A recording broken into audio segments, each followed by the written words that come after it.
Assalamualaikum warahmatullahi wabarakatuh. Perkenalkan, nama saya Eka Nuralisya dari kelas 10 IME 1. Di sini saya akan menjelaskan tentang cara menghormati orang tua dan guru. Taat kepada orang tua dan guru. Perhatikan Quran surat Luqman surah 31 dan ayat 14 berikut ini. Artinya, dan kami perintahkan kepada manusia agar berbuat baik kepada kedua orang tuanya. Ibunya telah mengandungnya dalam keadaan lemah yang bertambah-tambah dan menyampaikan dalam usia 2 tahun. Bersyukurlah kepadaku dan kepada kedua orang tuamu. Hanya kepada aku kembalimu. Quran surat Luqman surah 31 ayat 14. Seorang anak wajib menaati kedua orang tua. Ketaatan seorang anak kepada kedua orang tua merupakan bentuk birrul walidain. Birrul walidain adalah berbakti kepada kedua orang tua. Berbakti kepada orang tua termasuk salah satu amalan paling mulia dalam agama. Hal ini pernah dijelaskan oleh Rasulullah SAW. Cermatilah isi dari sabda Rasulullah SAW. Berikut ini, Ibnu Mas'ud pernah bertanya kepada Rasulullah SAW, "Wahai Rasulullah, amalan apakah yang paling mulia?" Beliau menjawab, "Salat tepat pada waktunya." Aku bertanya lagi, "Kemudian apakah lagi wahai Rasulullah?" Beliau menjawab, "Kemudian berbakti kepada kedua orang tuamu." Aku bertanya lagi, "Apalagi wahai Rasulullah?" Beliau menjawab, "Kemudian berjuang di jalan Allah." Berbakti kepada orang tua akan mendapatkan banyak keberkahan dan keutamaan bagi seorang anak. Keberkahan ini dapat dirasakan baik ketika masih hidup di dunia maupun kelak di akhirat. Beberapa keberkahan dan keutamaan tersebut adalah sebagian berikut ini. Berbakti kepada orang tua merupakan salah satu kunci masuk surga. Allah Subhanahu wa Ta'ala akan membuka pintu surga bagi anak yang berbakti kepada kedua orang tuanya. Bahkan, dia akan mendapat kedudukan dan derajat yang tinggi di surga.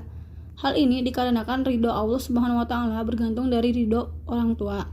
Murka Allah Subhanahu wa Ta'ala juga bergantung murka orang tua. Anak yang durhaka kepada orang tuanya tidak akan masuk surga, atau dengan kata lain ia akan masuk neraka.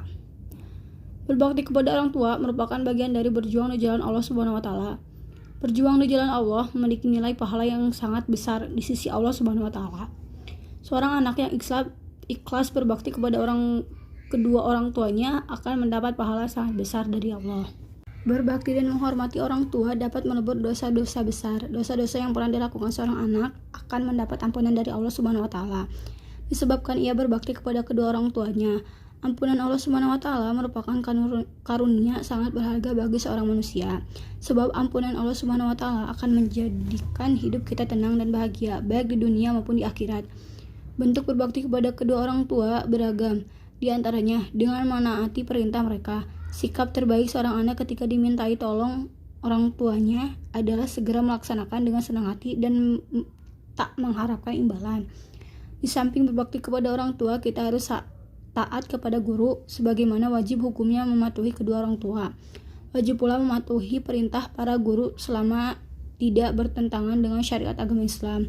Guru adalah orang tua kedua setelah orang tua kandung atau orang tua asuh. Guru telah berjasa besar dalam mendidik dan mengajari kita berbagai ilmu pengetahuan serta menanamkan akhlak mulia. Ia tak kenal lelah berusaha semaksimal mungkin mencerdaskan anak bangsa. Menghormati, menyayangi, serta memuliakan guru merupakan perilaku terpuji yang harus kita lakukan kepada perintah dan nasihat kita laksanakan sepenuh hati. Setiap saat kita doakan mereka supaya mendapat perlindungan Allah Subhanahu wa Ta'ala. Jika ini dilakukan oleh semua murid, sungguh ini akan membawa keberkahan bagi pendidik di Indonesia.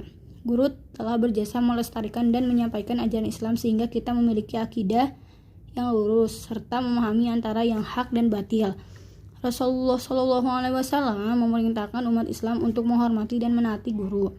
Hal ini disebabkan guru adalah pewaris ilmu dan menjadikan salah satu jalan menuju keberkahan ilmu.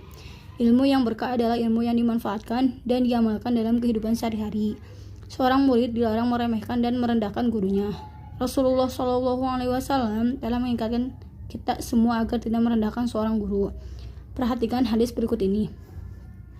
Dalam sebuah hadis riwayat Al-Baihaqi, Rasulullah SAW bersabda, "Barang siapa yang merendahkan gurunya akan ditimpakan oleh Allah kepada 3 ajab penderitaan sempit rezekinya, hilang manfaat ilmunya, keluar dari dunia wafat tanpa iman.